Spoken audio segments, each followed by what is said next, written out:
Hello everyone, welcome to no more GK.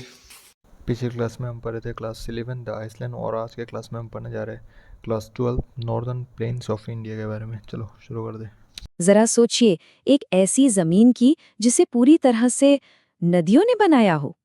आज हम भारत के उसी विशाल उत्तरी मैदान की कहानी को समझने वाले हैं। एक ऐसा इलाका जो सचमुच नदियों का दिया हुआ एक अनमोल तोहफा है। ये विशाल उपजाऊ पट्टी जो कई देशों में फैली है, करोड़ों लोगों का घर है। पर सवाल ये है कि इतनी बड़ी और इतनी उपजाऊ जमीन आखिर बनी कैसे? इसका जवाब पता है कहाँ छिपा है? पहाड़ों से उतरती नदियों की लाखों साल की मेहनत में। तो चलिए इस मैदान के बनने की कहानी को जरा और करीब से देखते हैं। अगर ये मैदान एक बहुत बड़ी इमारत है, तो इसके आर्किटेक्ट कोई इंसान नहीं, बल्कि हिमालय से निकलने वाली हमारी विशाल नदियां हैं। देखिए, इस मैदान को बनाने वाले 3 मुख्य आर्किटेक्ट हैं। पश्चिम में सिंधु नदी सिस्टम, बीच में गंगा नदी सिस्टम और पूरब में ब्रह्मपुत्र नदी सिस्टम। और हाँ, इनकी अनगिनत सहायक नदियां भी, जो एक बहुत बड़े नेटवर्क की तरह मिलकर काम करती हैं।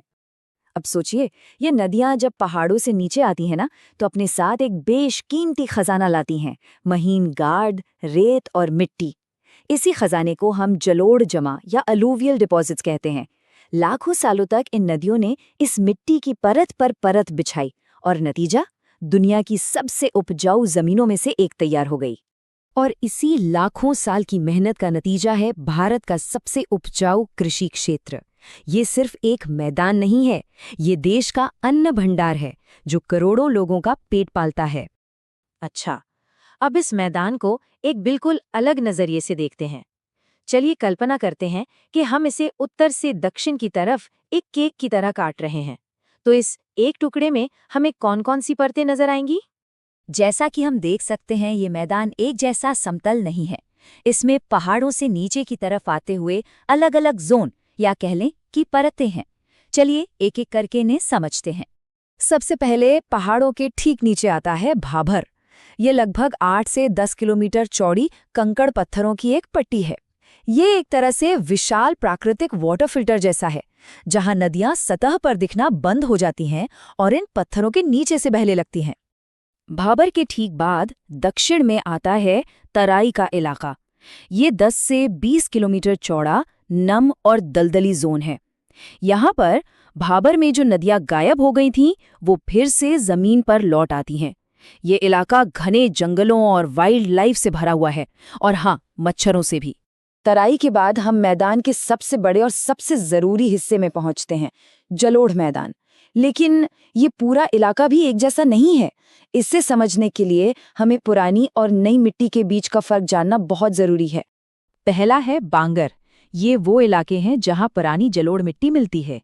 ये नदी के बाढ़ वाले एरिया से थोड़े ऊंचे होते हैं, इसलिए यहाँ हर साल बाढ़ का पानी नई मिट्टी नहीं ला पाता। इसी वजह से ये जमीन थोड़ी कम उपजाऊ होती है। और फिर आता है खादर। ये नदी के पास का निचला इलाका है, जहां हर साल बाढ़ आती है और अपने साथ उपजाऊ मिट्टी की एक ताज़ा परत बिछा जाती है।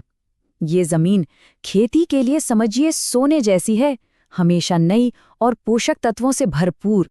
तो सीधा सा हिसाब है बांगर यानी पुरानी और कम उपजाऊ मिट्टी, और खादर यानी नई, बहुत ज्यादा उपजाऊ मिट्टी जो हर साल रिफ्रेश होती रहती है। किसी भी किसान के लिए ये जमीन आसमान का फर्क है, और यही इस पूरे क्षेत्र की खेती का आधार भी है। तो अब जब हमने मैदान की परतों को ऊपर नीचे समझ लिया है, तो चलिए एक सफर पर निकलते हैं पश्चिम से पूरब की ओर, और देखते हैं कि ये विशाल मैदान अलग अलग हिस्सों में कैसा दिखता है। हमारी यात्रा शुरू होती है पश्चिम में पंजाब के मैदानों से। इसे दोआब की भूमि भी कहते हैं। दो आब मतलब दो पानी, यानी दो नदियों के बीच की जमीन। ये इलाका सिंधु और उसकी सहायक नदियों ने बनाया है। यहाँ नदियों के तेज बहाव से जमीन में जो कटाव बन जाते हैं, उन्हें स्थानीय भाषा में चास कहा जाता है। अब जरा इस संख्या पर गौर कीजिए, 3,75,000 वर्ग किलोमीटर। ये सिर्फ गंगा के मैदान का क्षेत्रफल है। ये इतना बड़ा इलाका है कि इसमें कई देश समा जाएंगे। ये मैदान यमुना से लेकर पूर्वी बंगाल तक फैला है। इतना विशाल है कि इसे ऊपरी, मध्य और निचले गंगा के मैदान में बांटा गया है, और इसके सबसे पूर्वी छोर पर यह दुनिया का सबसे बड़ा डेल्टा बनाता है, सुंदरबन, जो गंगा और ब्रह्मपुत्र नदियों के मिलने से बनता है। हमारे सफर का आखिरी पड़ाव है पूरब में ब्रह्मपुत्र का मैदान। मुख्य रूप से असम में फैला ये इलाका ब्रह्मपुत्र नदी ने बनाया है, जो इसे चाय, चावल और जूट की खेती के लिए बिल्कुल परफेक्ट बना देता है। और यहीं पर दुनिया का सबसे बड़ा नदी द्वीप माजुली भी मौजूद है। तो कुल मिलाकर ये सिर्फ एक जमीन का टुकड़ा नहीं, बल्कि एक विशाल, गतिशील भूभाग है।